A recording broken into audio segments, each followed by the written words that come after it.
Working is hard, but if you want to be legendary at something, the rule is to practice it for 10,000 hours. That is a long time, but what if you turn those hours into a game you love playing? Today we're unlocking the strategy guide to living life like a game, guided by my friend, mentor, and founder of this channel, Yu-kai Chou, world-renowned gamification expert trusted by top companies and top universities. These are the 6 steps that Yu-kai followed to go from a game-addicted loser to becoming a millionaire by the age of 30, and the same steps that world changers throughout history have used to achieve legendary achievements. The 6 steps are divided into 2 phases: know yourself and grow yourself. Each step is critical. If one is out of place, success becomes impossible to achieve. Literally, every successful person in history has these steps aligned.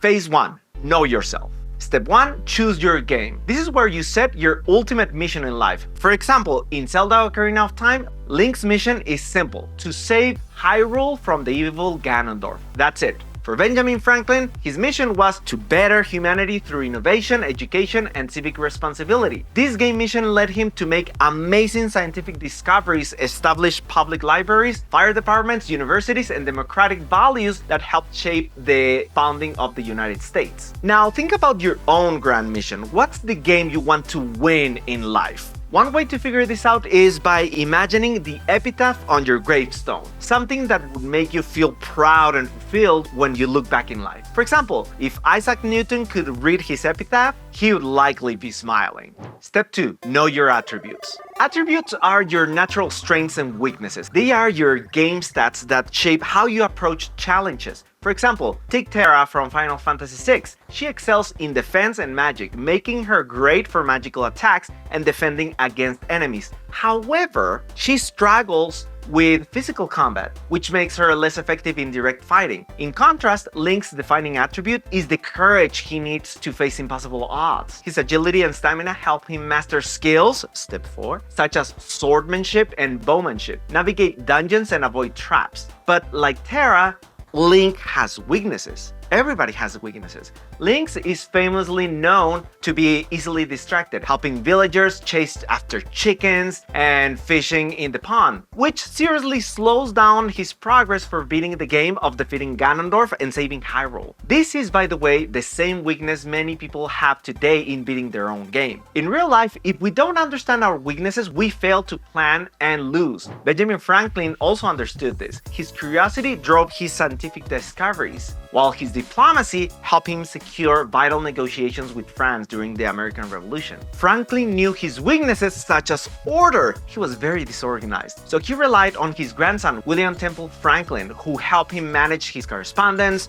diplomatic affairs, and other administrative tasks so he could focus on bigger quests aligned with his strengths, like the negotiation with the French government that secured the American independence. By understanding both his strengths and weaknesses, Franklin was able to pursue very ambitious quests and succeed. Step 3. Select your role. Your role is how you apply your talents to pursue your mission, whether as a leader, creator, or innovator. Link plays different roles throughout his journey. As the protector, he rescues Princess Ruto in Lord Jabu-Jabu's belly. Later, when he pulls out the Master Sword, he steps into the role of the hero of time, becoming the destined savior of Hyrule. Link succeeds because he plays the right roles empowered by his courage, agility, and stamina. If he had taken on the wrong roles, he would have struggled. For instance, imagine Link as a diplomat. He would be very ineffective due to his limited communication and silent nature, a role better suited for Zelda, who excels in leadership. Fun fact, Zelda reminds me of Benjamin getting the $100 bill and George Washington only getting the $1 bill and Lincoln getting the $5 bill. Link's game is actually the Legend of Zelda, not the Legend of Link. So in real life, Benjamin Franklin also took on roles that aligned with his strengths. As an inventor, his curiosity led to discoveries like the lighting rod. As a diplomat, he used his diplomacy to help negotiate the Treaty of Paris in 1783. Imagine Franklin taking on the wrong roles, such as becoming a soldier. He would have been ineffective. His lack of physical strength made him unsuitable for combat. In the game of life, playing the right roles empowered powered by the right attributes is key to finding your legendary success. And that's part 1. Now, part 1 is basically in any RPG game when you are defining your attributes and role, the class that you're about to play, etc. Now, part 2 is when you actually start playing the game. So this is phase 2, grow yourself. Step 4, enhance your skills. Skills are the abilities you actively develop and improve that make you more effective in fulfilling your role. In the game of life, the goal is to unlock and level up the right skills. That means there are wrong skills for you and right skills for you. The right skills are aligned with your attributes. Step 2, the wrong skills are aligned with your weaknesses. Now, of course, engineers can go to the gym and do some basic cardio and strength training. Getting fit and staying fit is a great thing to do, but I mean, engineers don't have any dreams of winning the World Cup. So doing advanced athlete training for skills that are not backed up by the right attributes will mean it can take you 10 times more practice just to achieve a decent level, not even good, but barely decent enough. So coming back to Link, his skills range from combat mastery to magical abilities. His agility attribute empowers a variety of swordsmanship skills like his spin attack and jump attack. This enables him to deliver powerful strikes in close combat. But what if Link developed the wrong skills? Imagine him focusing on leadership and persuasion, the skills of someone in the role of a commander. With his zero communication attribute, Link would be a terrible general, unable to rally troops. These skills would misalign with his strengths like courage and physical prowess, making him less effective as Hyrule's hero. In real life, Benjamin Franklin mastered skills that matched his natural strengths. His experimentation and scientific methodology were key in his famous kite and key experiment, empowered by his curiosity and ingenuity. His negotiation and diplomacy were essential during the Treaty of Paris, driven by persuasive communication and pragmatism. So focusing on the wrong skills makes the game harder and less enjoyable, less fun. The worst part is that we waste away the one valuable life we have without realizing our full potential. Similarly, Franklin would have been far less effective if he had focused on skills irrelevant to his role. Imagine him learning to master knife combat. Useful skills for a soldier role, but not for his role as a diplomat or inventor. Developing the right skills aligned with your attributes, step 2, allows you to play the right role, step 3, and accomplish your game mission, step 1. Once your skills match your strengths, you have more fun and more success. Step 5, build your alliance. An alliance is the group of mentors, peers, and supporters who guide, teach, and open doors for you. Without the right allies, you simply cannot win. Link's allies are crucial in his success in Ocarina of Time. Princess Zelda teaches him key Ocarina songs he needs to navigate time and defeating Ganondorf. Without her guidance, Link would be powerless in the final battle, unable to defeat Ganondorf. I mean, that is his whole thing. He has to defeat Ganondorf. Without her, he wouldn't be able to do it. Similarly, Darunia gives Link the Goron's bracelet to lift bombs and access key areas like the Dodongo's cavern.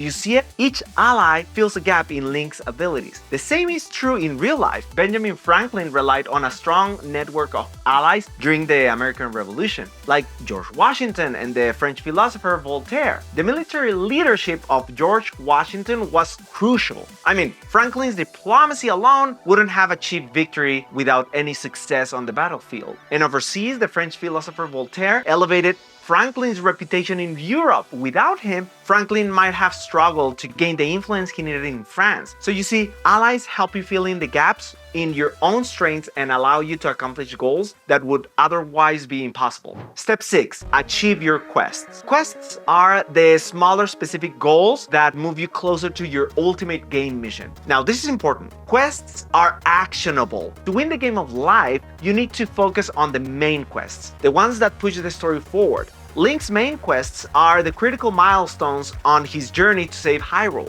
Sure, there are side quests that help him earn rupees and upgrade his gear, but the main quests, retrieving the Master Sword, awakening the sages, and ultimately confronting Ganondorf, are the ones that truly drive the game forward. However, not every quest is suited for Link. Some, like the plot of the Seven Samurai for example. In it, warriors rally farmers to become soldiers, a plot that has been told many times, like in the Pixar movie, A Bug's Life. Flick goes to find warriors and gets confused by getting circus bugs, and because it's not enough, he jumps in on the role as a strategist to create an elaborate plan. Now, if you look closely, his stats are similar to Benjamin Franklin. So these type of quests are good for Flick and Benjamin Franklin, but not for Link, because again, Link specializes as a lone adventurer, not a commander. In real life, Benjamin Franklin also pursued main quests that aligned with his strengths. Those led to some of his greatest achievements. One of his key quests was expanding access to knowledge, which led to the founding of the Library Company of Philadelphia. At the time, books were costly and only rich people could afford them. But Franklin's curiosity and vision drove him to change that. So he persuaded rich people to invest in a library that the community could have access to. It was the very first subscription-based library in America in 1731. On the international stage, Franklin had the quest for American independence, where he used his diplomacy and leadership. His negotiation skills and strategic planning were critical during the Treaty of Paris in 1783. So by completing his main quest, he found legendary success in his 10,000 hours of play.